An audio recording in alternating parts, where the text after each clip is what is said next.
Alright, now let us discuss what are those apparatus or laboratory equipments that are associated with weighing. So, kani sila class, dili ni sila mga apparatus nga mo ay muhatag og timbang ha, but it's more of like, it aids in weighing na makatabang or in a way, gamit ni siya para ang isa ka object is matimbang siya og tarong. So first, we have desiccators, and this is how desiccators look. So as we can see here, mura siya kanang dako kayo nga taguanan og pagkaon, no? Di ba naa siya'y taklob.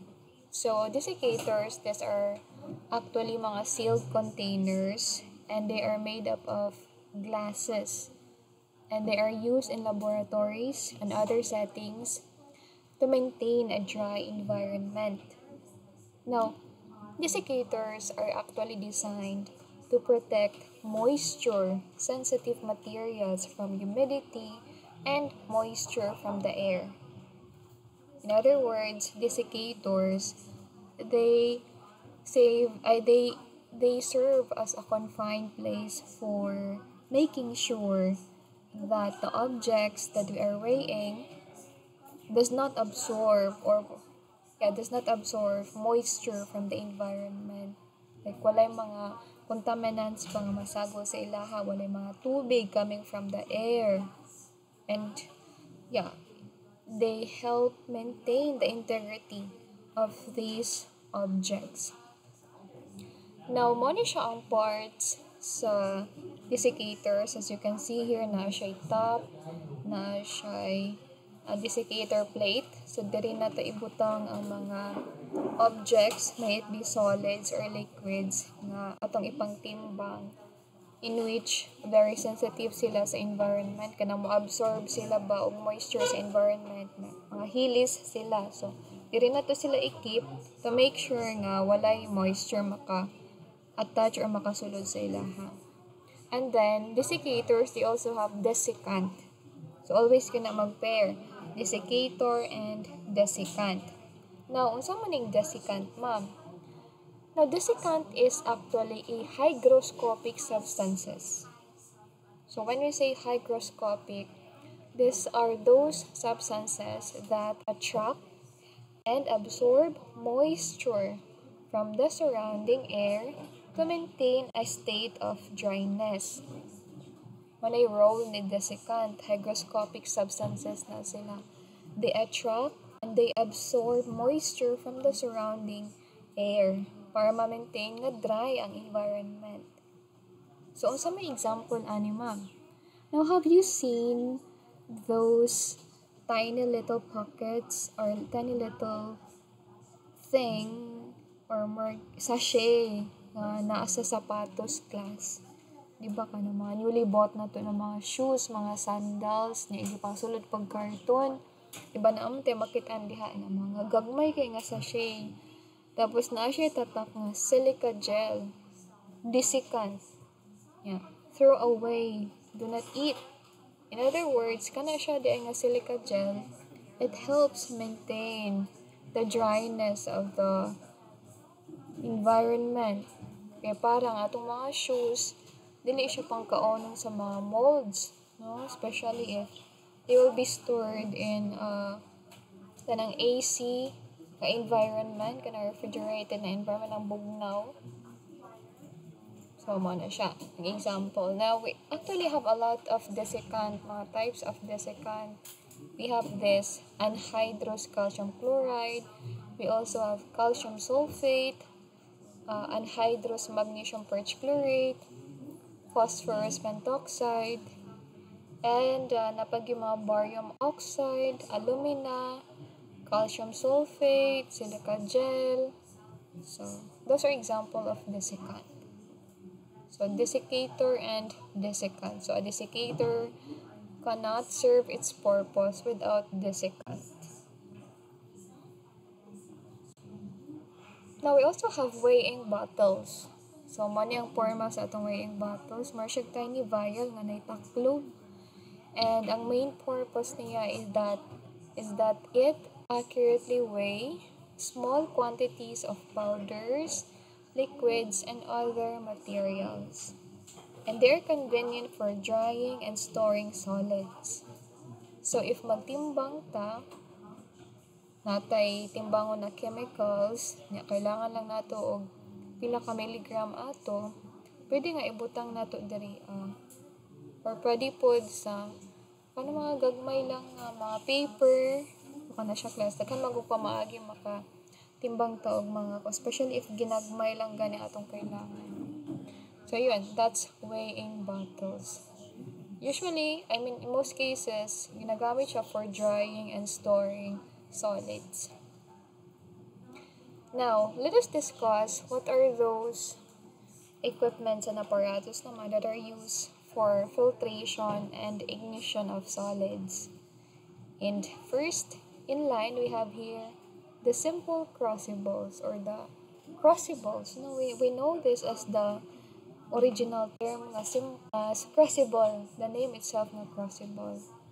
And the main function class of crucibles is that it serves as a container. So sudlanan gid ni siya. Sudlanan og kay mga solids or mga anything nga pwede na to ma-store nga dili na to kailangan og mga dagko nga mga sudlanan. And we have different composition of crucibles na ay uban nga made of metal, na uban nga porcelain, and so on. So for porcelain, aluminum oxide, silica, and platinum crucibles, they maintain a constant mass, which is why they are principally used to convert precipitate into a suitable weighing form. So later on, sa ato ang gravimetric analysis, naaman ta dito sunog-sunog class. So mogamit ta aning mga crucibles nga made up of porcelain. Kay, muna siya ginagamit kana kung magsunog ta class. Mama ni siya ang atong sudlan kato ganing natay i-ignite na atay mga sample nga gusto nato mahimong abo. Dili na to usually ginabutang, and kani siya ang murag maluto, kani siya ang ma-expose sa extreme nga heat. Then we also have crucibles that are made up of nickel, iron, silver, and gold. And they are used as containers for the high temperature fusion of samples that are not soluble in aqueous reagents. So kaning mga metal made na mga crucibles, kuan gid po ni siya, mas maka-withstand di siya og mga high temperature. So muna ginagamit ni siya for the fusion of samples kanang magsagol-sagol na ganita. Og mga samples or more kung depende gud kung si available, as long as dili siya basta-basta mabuak, pwede man nato siya i-subject into high temperature, pero mas maka-withstand di siya og taas kay nga temperature kani mga metal made na mga crucibles. Then we also have here filtering crucibles. Now the crucible, lahi na siya with the filtering crucible because in filtering crucible, dual purpose na siya. It serves not only as containers but also filters. Filter out na sila og mga precipitates, mga sediments, mga analyte. And the collection of a precipitate with a filtering crucible is frequently less time-consuming than with the paper. So, mas efficient mo filter out ang filtering crucible as compared to the filter paper. Mas less time-consuming siya kay mogamit maguni siya vacuum class parhaan ang sa case sa Buchner crucible, Buchner filtering crucibles. Na siya. Then we have two main types of filtering crucibles. We have the sintered glass crucibles. We also have the Gooch crucibles. For the sintered glass crucibles, they are manufactured in different sizes, like in different porosities. So some have fine, Some have medium, and then other have coarse porosities. And of course, they are marked according to their size of porosities. Then their temperature limit is usually about 200 degrees Celsius. So pwede na to siya i-subject to heat as long as dili siya molapas sa 200 degrees Celsius. And this type of filtering crucibles are made entirely of quartz. Parehas anang sa baso nato, no? Which can tolerate higher temperatures without damage. Now, for the Gooch crucible naman, they have perforated bottom that supports a fibrous mat. So, perforated bottom sila. And before, asbestos was used as a form of filtering medium for the Gooch crucible.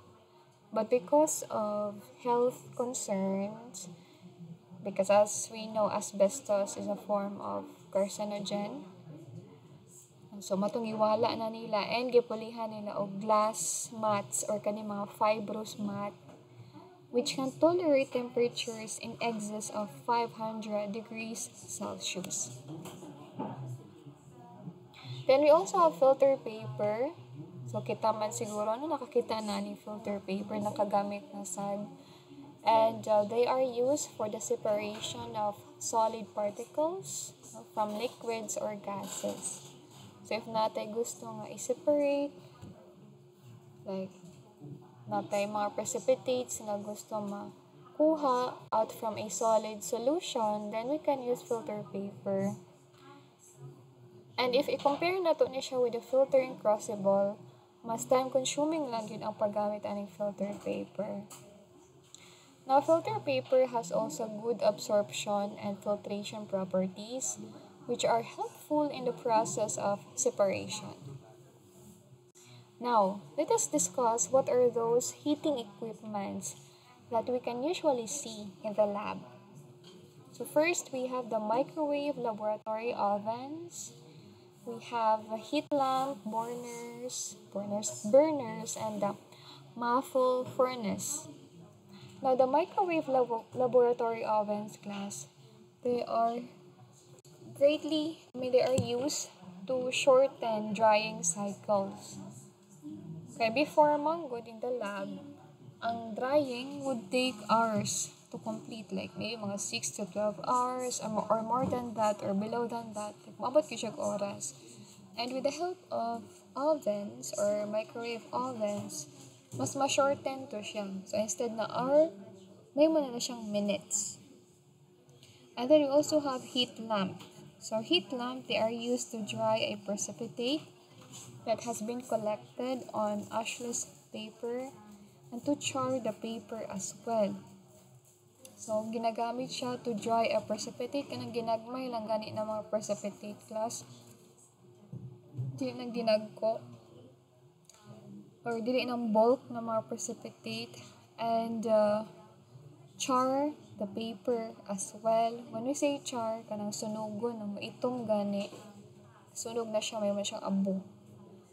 Then, of course, ang heat lamp, ga-rely ni siya sa alcohol, no? Or sa ethanol, if I'm not mistaken, ethanol, na itong ibutang sa iyang sudanan para musiga. For burners naman, it's more of like, ang quality sa iyang siga is the same with that of the LPG nga ginagamit nato sa balay. And they are considered as a convenient source of intense heat. So, grabe po niya sila mahatag o siga. Kaya di mo makontrol man nato ang siga. Hindi po din nato pa kusgan, pwede po pahinayan. Unlike ang heat lamp nga, mura yun yung siga. For the muffle furnace naman, this is a type of heating equipment that is capable of maintaining controlled temperatures. The same case with laboratory oven. It's just that kining muffle furnace kay grabe gani siya og mahatag nga kainit class. Like 1,100 degrees Celsius or higher pa. Ang kaya niya mahatag nga kainit. So if nakaibutang diri ng mga sample like mga biological sample ba na. So, inigawas ana or inikuha nimo, mahimo na gyud siyang abo. So, ma-associate po na ako ni siya sa kanang ganing ginagamit sa cremation. Diba ka nang isulod ang patayng lawas sa sinigawas kay abo na siya. So, yung ana kainit. No? Yung ani po ang mahatag na kainit ni muffle furnace. Mo na ginagamit niya siya for ignition. Kanang ganing ashing na. Mga ashes na ang makuha nato.